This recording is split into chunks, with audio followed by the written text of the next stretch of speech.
एक गहरी लंबी सांस धीरे से छोड़ दीजिए।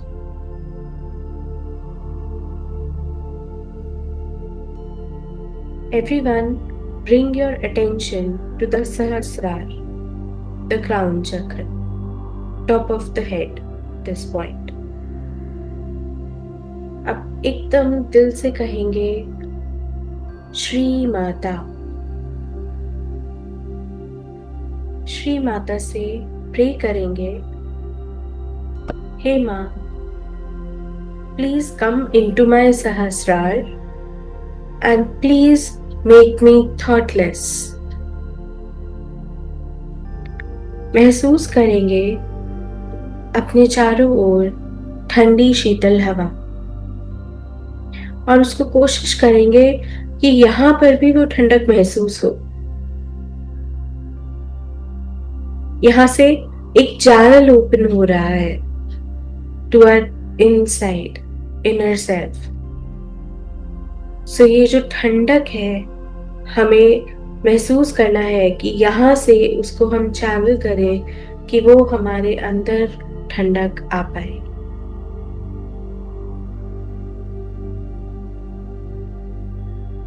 Late the channel open. ओम श्री मात्रे नमः।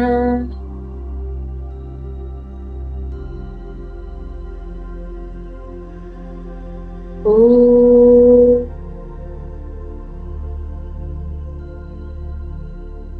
श्री मात्रे नमः।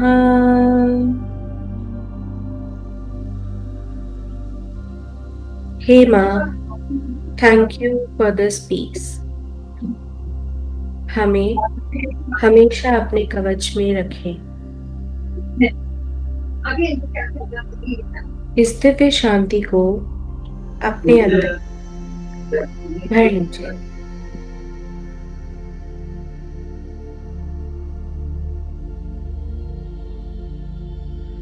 वन मोर डीप ब्रेथ, एक और गहरी लंबी सांस अंदर।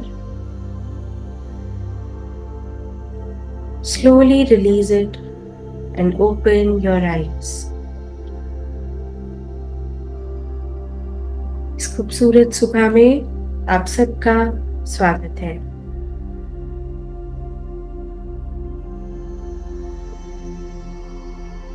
आप सब में स्थित दैवीय शक्ति को मेरा शत-शत प्रणाम।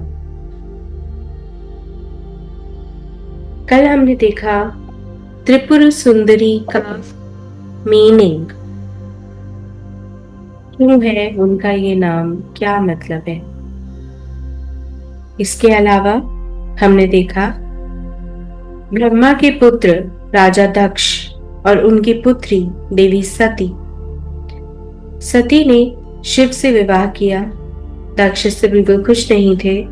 उन्होंने अपने घर महायज्ञ रखा और शिव को आमंत्रित नहीं किया, जिससे सती को चोट पहुंची, आघात लगा और उन्होंने दक्ष के घमंड का विनाश करने के लिए उसी यज्ञ की अग्नि में दक्ष की पुत्री सती की देह का त्याग कर दिया। शिव बहुत क्रोधित थे, दर्द में थे और सती की देह को छोड़ नहीं रहे थे, तांडव कर रहे थे। सृष्टि को विनाश से बचाने के लिए विष्णु जी ने सती की बॉडी के पार्ट्स कर दिए अपने सुदर्शन चक्र से, जो आज शक्तिपीठ के रूप में स्थित है। Now Shiv was deeply affected by this separation and went into deep meditation state. देवी सती ने इसके बाद हिमवंत की बेटी, मतलब पर्वत की बेटी पार्वती, इस रूप में जन्म लिया। इस जन्म का उद्देश्य सिर्फ शिव को पाना था। अगर यहां तक किसी को कोई डाउट है तो अभी पूछ सकते हैं, इसके बाद हम आगे बढ़ेंगे। किसी भी वक्त आप चैट बॉक्स में अपना क्वेश्चन पूछ सकते हैं, डिजिटली हैंड रेज कर सकते हैं, या अनम्यूट करके भी पूछ सकते हैं। आगे बढ़ते हैं। आज हम देखेंगे हाउ देवी माँ comes into existence, primarily माँ ललिता। हम सेपरेशन के समय की बात कर रहे हैं, जब माता सती के विरह में देवादिदेव महादेव नीलांचल पर्वत पर अपनी घोर समाधि में लीन हो गए थे और दूसरी तरफ पार्वती भी मेडिटेशन में थी to attain Shiva. She was doing तप। वो हिमालय की कंदराओं में अंदर अंदर पंचग्नि तप कर रही थी और उनके तप का तेज इतना ज्यादा था कि तीनों लोक में वो वाइब्रेशन महसूस हो रही थी, जिसको कहते हैं थरथराना। नाउ अभी क्या है कि जब शिव और शक्ति रहते हैं तो स्वर्ग, देवलोक, ये सब पे एक बैलेंस बना रहता है, एक प्रोटेक्शन रहती है। जब प्रोटेक्टर्स नहीं रहेंगे तो असुरी शक्ति जो है वो प्रचंड होने लगेगी। और यहाँ पर भी ऐसा ही हो रहा था, जिस वजह से सारे देवताओं को परेशानी हो रही थी कि शिव और शक्ति का मिलन जल्दी होना चाहिए। क्योंकि इस टाइम पे स्वर्ग पे आप लोगों में से किसने नाम सुना है ताड़कासुर का?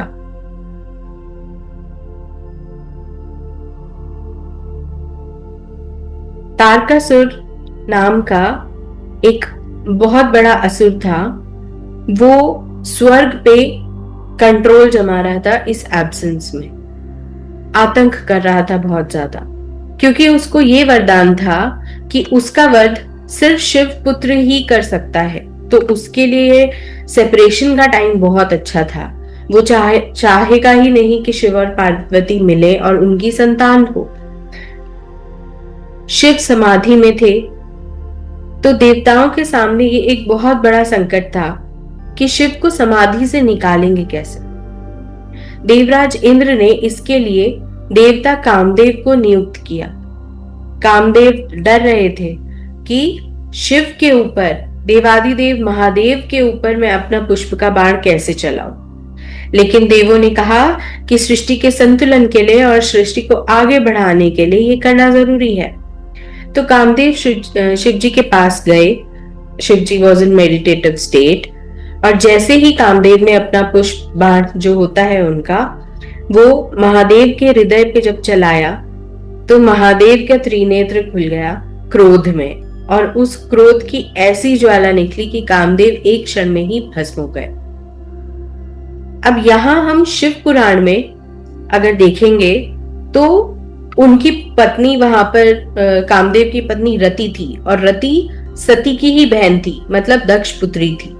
वो विलाप कर रही थी। तो वो विलाप देखकर महादेव ने उन्हें वरदान दिया कि द्वापर युग में कामदेव प्रद्युम्न के रूप में वापस आएगा, पुनर्जन्म लेगा।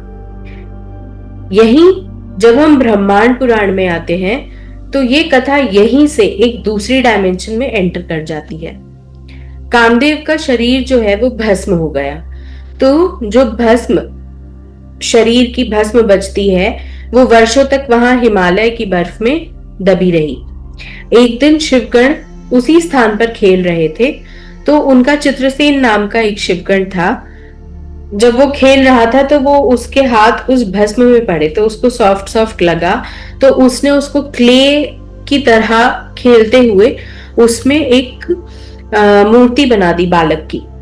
और जब वो बालक की मूर्ति बनी तो उसमें वो भस्म थी कामदेव की, उसमें कामदेव की संकल्प शक्ति थी और महादेव की क्रोध की अग्नि थी। तो जिस समय मूर्ति पूरी हुई, महादेव की दृष्टि पड़ी उस पर और उनकी दृष्टि पड़ते ही उसमें प्राण आ गए और उस बालक ने वहां पर कौतूहल मचा दिया। वाइल्ड जंप्स, शोर मचाना। तो ब्रह्मा जी ने ये देखकर उसको बोला भंड। भंड मीन्स धिक्कार है, ये तुमने क्या कर दिया, ये क्यों किया ऐसा काम, ये तो अत्यंत अशुभ है। यहां से उस बालक का नाम भंडासुर पड़ा। अशुभ उन्होंने इसलिए कहा क्योंकि वो किसी की डेड बॉडी की भस्म से क्रिएशन हुई है जिसमें नेगेटिव पावर्स हैं। अब भंडासुर कोई सामान्य असुर नहीं था, महादेव की अग्नि की ताप थी उसमें, और कामदेव की संकल्प शक्ति थी, डिटर्मिनेशन, और इसका कॉम्बिनेशन बहुत ही ज्यादा शक्तिशाली था। और इन एनर्जीज को अच्छे से चैनलाइज करने के लिए जो असुरों के गुरु थे शुक्राचार्य, उन्होंने भंडासुर को इस तरह ट्रेन किया कि उन्होंने बोला कि तुम्हें अपनी और ज्यादा शक्तिशाली बनने के लिए शिव जी की उपासना करनी है। तो भंडासुर ने महादेव की कठिन तपस्या करी और अत्यंत शक्ति के वरदान प्राप्त कर लिए, स्पेशल वरदान। तो इन वरदानों, क्या वरदान थे, इसकी क्या पावर्स थी, ये भी हमें ब्रह्मांड पुराण में इसका उल्लेख है कि कैसे कैसे है। तो अब उनके पास ऐसे ऐसे वरदान आ गए थे कि अहंकार ऑफ कोर्स आना ही था। तो उस अहंकार में वो तीनों लोगों पर अपना कंट्रोल बनाने लग गए। अच्छा, आई होप कि आप लोगों को इसमें कथा सुनते हुए बोर तो नहीं हो रहा कि हम ललिता सहस्त्रनाम सुनने आए थे और हम ये स्टोरीज कैसे सुन रहे हैं। क्योंकि एक्चुअली भंडासुर जो है, हमने इनका नाम बहुत कम सुना है, लेकिन ये इतना बड़ा राक्षस, महादैत्य, महाअसुर था जिसने बहुत ज्यादा वर्षों तक जो है सृष्टि को परेशान करके रख दिया था। सारे देवतागण, सब लोग इससे बहुत परेशान हो गए थे। और इसका जो उल्लेख है वो है कि 60,000 वर्षों तक उसने परेशान करता रहा था। तो ये हमारे पुराण में एक बहुत अहम, मतलब इम्पोर्टेंट जगह लेता है, इसलिए इसको शॉर्ट में बताने पर भी ये टाइम ले रहा है। तो इसको जल्दी कवर करते हैं। You all want to know this?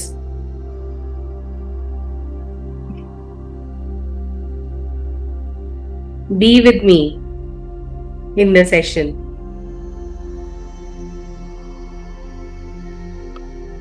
Great.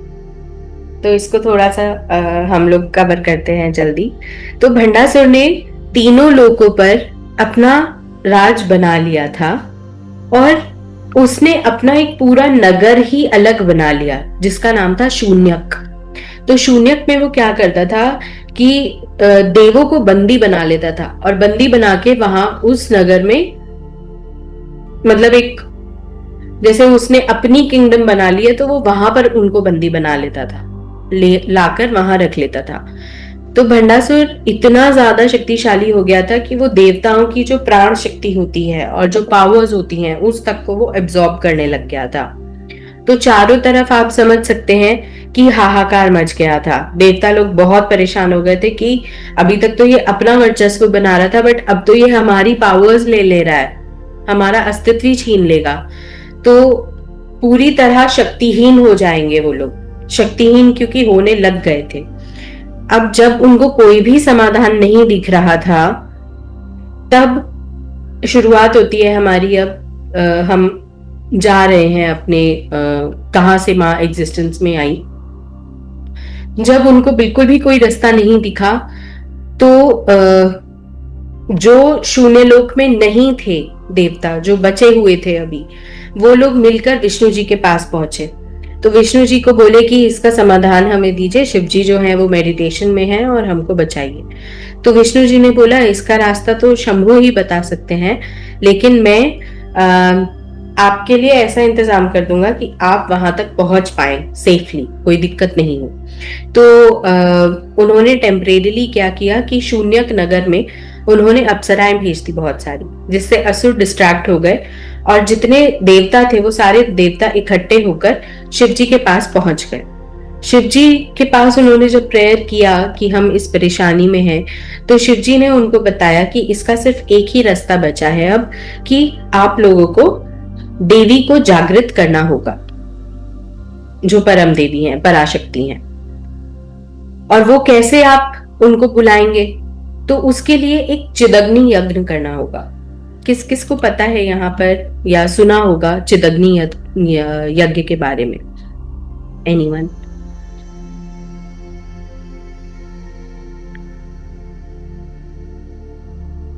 Okay, सो चिदग्नि यज्ञ जो है वो rarest of the rarest times में हुआ है। अभी तक हमारे पास उल्लेख यहीं का है जब माँ उसमें से अवतरित हुई थी, और ये साधारण यज्ञ बिल्कुल भी नहीं है। तो इसका अनुष्ठान कैसे हुआ मैं बताती हूँ। चिदग्नि मतलब चित्त, हमारी शुद्ध चेतना, और अग्नि परम प्रकाश, इन दोनों का मिलन। अग्नि is the purest form and वहां से लाइट आती है, परम प्रकाश वो हुआ, और हमारी शुद्ध चेतना, इसमें ये एक मेन पार्ट था। शिवा ने बोला कि ये यज्ञ ऐसा होगा जहां आप कोई द्रव्य या कोई बाहरी वस्तु का इस्तेमाल नहीं करेंगे। ओनली देन द परम शक्ति will come and solve your issue. मतलब इस समय पर इशू क्या था? भंडासुर का विनाश होना। तो ये तभी होगा जब परम शक्ति उजागर हो। तो अब आप लोग मेरे को बताइए कि हम यज्ञ की अग्नि में क्या क्या डालते हैं? सोचिए, कमेंट में लिख सकते हैं, इनबॉक्स में लिख सकते हैं। घी, वुड, घी, समित, या राइट, एंड ऑफरिंग्स। आम की लकड़ी होती है, हवन सामग्री होती है, घी होती है, ड्राई फ्रूट्स होते हैं, तिल होता है, वेरी नाइस। तो ये सब चीजें होती हैं, लेकिन ये तो बाहरी वस्तु हैं। अब जब उनको शिवजी ने बोला है कि हमें कुछ अपना देना है, तो हम किस चीज की आहुति डाल सकते हैं? इसको सोचिए।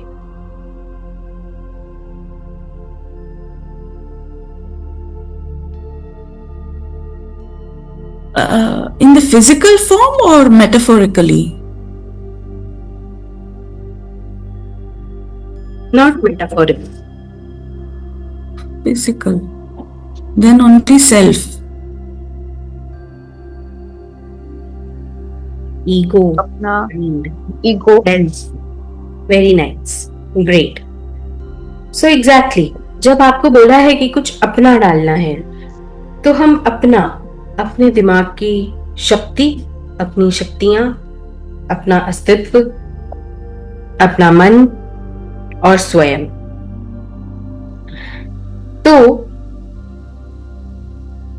देवताओं ने अपनी सारी शक्तियां, अब देखिए कि कोई भी देवता आप समझ लीजिए, जो गुण है, जैसे वायु देव है, तो वायु देव अगर अपनी वायु की शक्ति दे देंगे तो उनका क्या ही अस्तित्व बचा। और जब तक उनके पास वायु है या अग्निदेव के पास अग्नि है, तो एक इन अ गुड सेंस एक अहंकार भी होता है, कहीं ना कहीं अहम होता है हम में, हमारा सेल्फ कॉन्फिडेंस कह लीजिए उसको, या हमारा अस्तित्व कह लीजिए।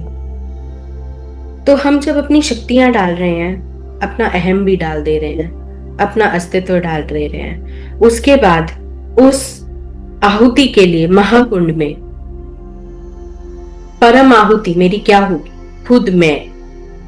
नाउ शुद्ध चेतना, चित्त, हम जब चित्त से सोचते हैं तो उसका जो एपेक्स होता है वो होता है कि हम अपने आप को सौंप दें। तो उस परम ऊर्जा को जागृत करने के लिए, जो इस संपूर्ण सृष्टि का मूलाधार है, मूलाधार मतलब नींव है, फाउंडेशन है, उसको जागृत करने के लिए इस यज्ञ की दिव्य महाज्वाला में देवताओं ने खुद की भी आहुति देनी शुरू करी।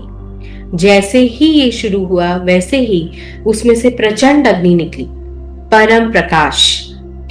तो और उस अग्नि में से वो अनुपम स्वरूप प्रकट हुआ, जिसे आज हम सब समस्त ब्रह्मांड माँ ललिता त्रिपुर सुंदरी के नाम से पूजता है, जानता है। The divine mother of the universe, eternal mother माँ ललिता। इस तरह से वो उनका प्राकट्य हुआ। ललितोपाख्यान जिसका जिक्र हमने एक दो बार किया है, उसमें इस अलौकिक टाइम पर एक इन्होंने पाठ रेगुलर किया है, उन्होंने ये लाइन सुनी होगी, चितग्नि कुंड संभूता देव कार्य समुद्यता। किसी को याद है ये लाइन? एक बार फिर से बोलती हूं, चितग्नि कुंड संभूता देव कार्य समुद्यता। इसका मतलब है कि जो चितग्नि कुंड से प्रकट हुई है और देवताओं के धर्म की स्थापना के लिए उद्यत हुई है। समुद्यता मतलब उस शुद्ध चेतना की अग्नि के कुंड से एक प्रचंड और परम प्रकाश उत्पन्न हुआ और उसी प्रकाश के केंद्र से, सेंटर से साक्षात मां ललिता का प्राकट्य हुआ। वो किसी मानवीय गर्भ से नहीं बल्कि ब्रह्मांड की सबसे शुद्ध ऊर्जा और संकल्प शक्ति से अवतरित हुई है। कहा गया है कि उनके प्रकट होते ही जैसे मानो कि करोड़ों सूर्यों का प्रकाश भी फीका पड़ गया और समस्त देवता जब इतनी ज्यादा आपको एनर्जी, लाइट, प्रकाश, ग्लो दिखेगा सामने, तो उसका रूप दिखे ना दिखे, उस लाइट से ही समस्त देवतागण श्रद्धा से नतमस्तक हो गए, उसको बो किया, उस एनर्जी को, शक्ति। And now coming to our Lalita Sahasranama, ये जो पूरा स्तोत्र है, इसके इनिशियल सेक्शन में we talk about how she appears from the chidagni. इस पूरे चिदग्नि युग का ठीक है, अभी हमारे पास थोड़ा सा टाइम है। जो ये चिदग्नि यज्ञ था, इसका तात्विक अर्थ भी समझते हैं। तात्विक अर्थ मतलब हम सब में, सब मनुष्यों में, ईच वन ऑफ अस, हम में असुर गुण भी है और देव गुण भी है। जब हम जो कहते हैं भौतिक संसार, वर्ल्डली डिजायर्स या मेटीरियलिस्टिक थिंग्स, इनसे हम बहुत ज्यादा अटैच होने लग जाते हैं ना, तो हम धीरे धीरे वी फॉरगेट द डिवाइन। हमारे असुर गुण स्ट्रॉन्ग होते जाते हैं और उससे क्या होता है कि हमारा जो अंदर द होल सिस्टम ये वीक पड़ता जाता है। ये कैसे हम पहचान सकते हैं? जब हमारे अंदर की जो दैव शक्ति है वो एक्टिव नहीं है, वो कहीं ना कहीं दब गई है। जब हम अपने अंदर की शक्ति को पहचानना भूल गए हैं, तो हमें अंदर एक बेचैनी लगी रहती है, हॉलोनेस लगती है, डिस्टर्ब्ड लगता है, अंदर ऐसा लगता है कुछ ठीक नहीं है। ये हमारे अंदर ये तो चेतना आती है। जब ये चेतना आती है तो उस फेज में हम actually we can regain our power. How? Because we are realising that something is missing, something is amiss, कुछ बेचैनी है अंदर। So we have that opportunity but we do not realise it because we don't know it. तो जैसे कि देवगण जो है वो शक्ति को जगा रहे हैं, जागृत कर रहे हैं। जैसे देवता शंभु के पास गए and they asked for help, why don't you come and safeguard us, why don't you tell us the way what to do. वैसे ही हमें अपने अंदर आवाज लेनी है, please come out, help us, safeguard us. यकीन मानिए, जब हम अपने अंदर की दैवी शक्ति से कनेक्ट होते हैं तो वो हमारा स्ट्रॉन्गेस्ट कनेक्शन होता है। And this chit agni is there in all of us, that is our chaitanya, chitta, the core. ये सब में लेटेंटली प्रेजेंट है। We can make it potent and whenever we don't feel right, it is an opportunity to reconnect to our internal Shakti, which is our Atma Shakti. And that is how we achieve Sachitananda.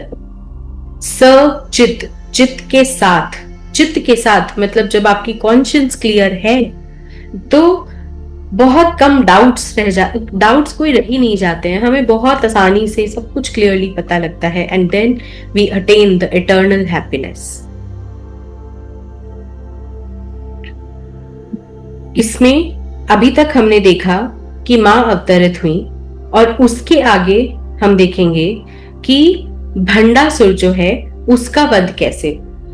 हालांकि हमारे ललिता सहस्त्रनाम में श्लोकों में भी ये पूरी कथा आएगी मां की सैन्य शक्ति के साथ। हम इसको थोड़ा सा कवर करेंगे, लेकिन आगे की कथा जानने के लिए अभी उसके लिए हमारे पास समय थोड़ा सा कम है, तो हम ये कथा को कल समाप्त कर देंगे जहां भंडासुर का अंत होगा। And right now the group will be open for any queries that you might have.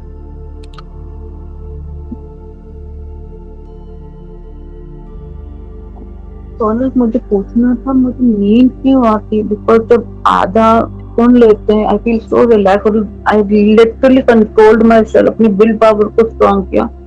माँ को बोला मुझे बैठना है, क्योंकि आप बैठे हुए, I wanted to lie down. ऐसे क्यों होता है? मुझे तो पता मैं लेट जाऊं। I feel so relax. तो आप लेट जाया कीजिए, मैंने बताया है आप लेट सकते हो।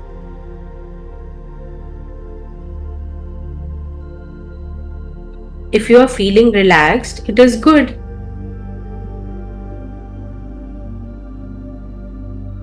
Okay, रविता जी।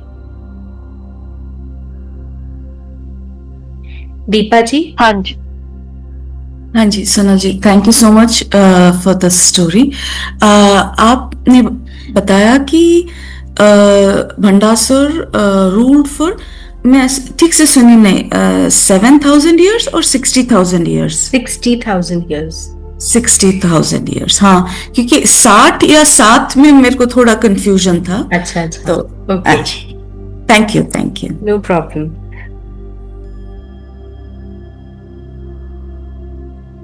Any other sharing?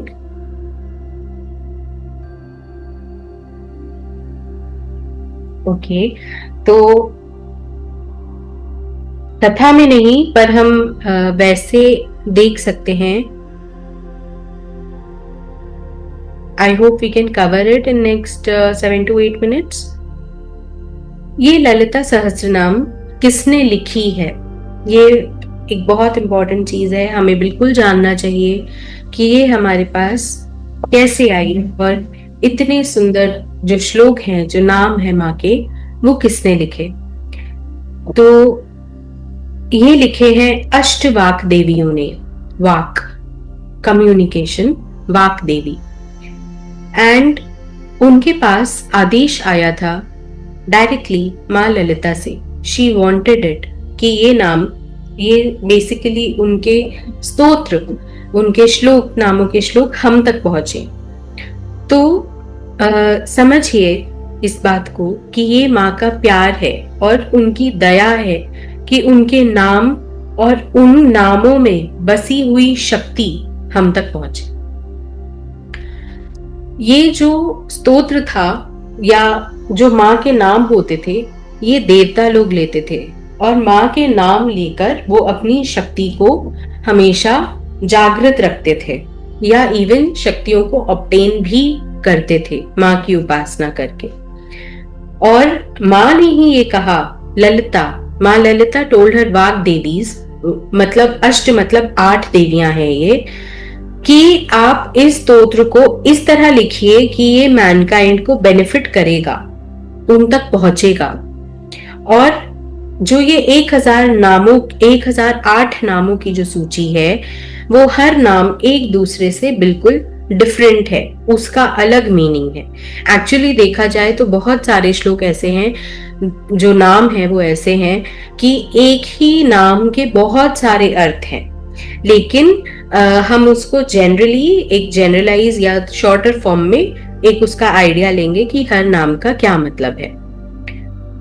जैसे कि मैंने बताया, इसके पहले ये सिर्फ देवों के पास था, देवताओं के पास था, और वो उससे देवी को खुश रखते थे, उनको प्लीज करते थे बेसिकली, और उनकी दया से ये हमारे तक इसका रास्ता बना।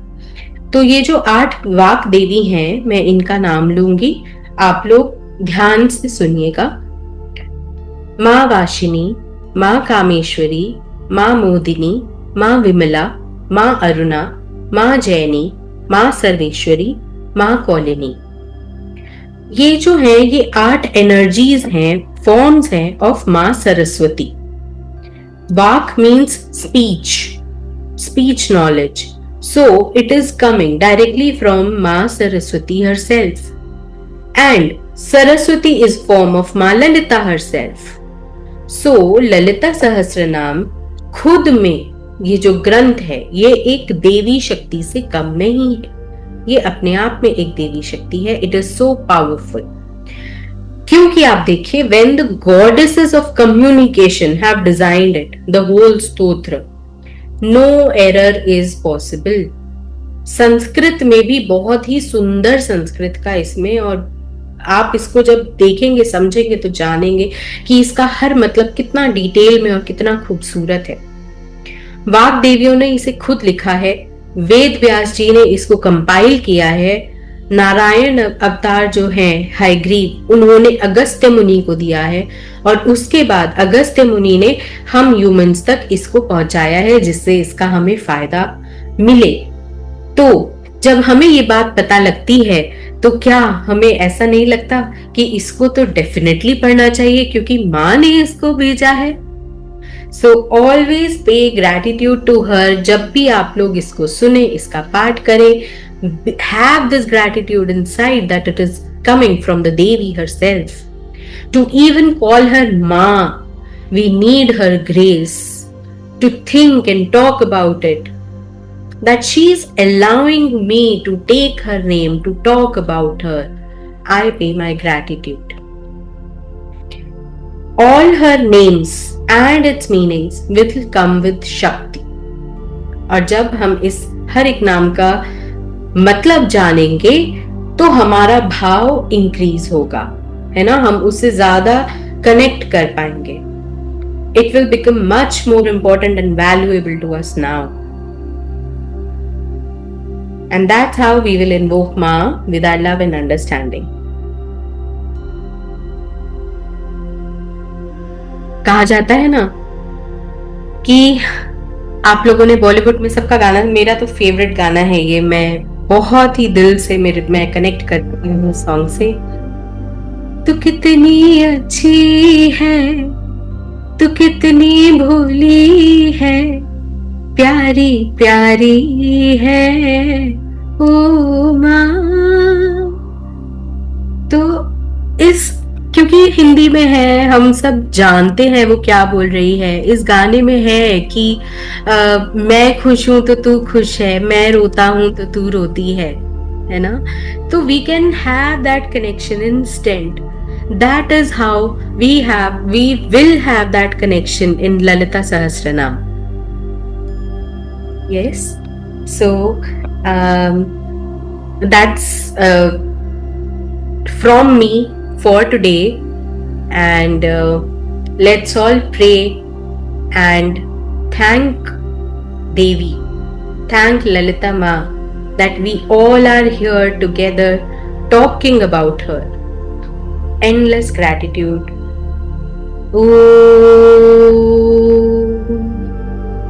श्रीमात्रे नमः।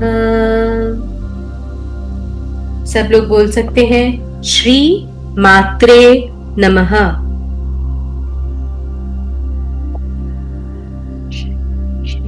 Yes. We have couple of minutes and the group will be open for your feedback, for your sharing, for your questions.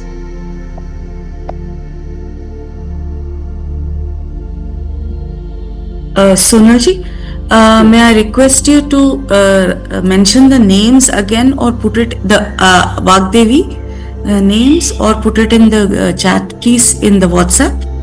I will put that.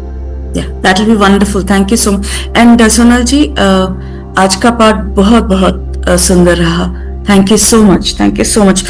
And that on a Friday, आपने माँ का her creation or her appearance, you talked about it. Yes. Really, thank you very much. Yes, Friday is a good day to talk about Devi. Great. Thank you.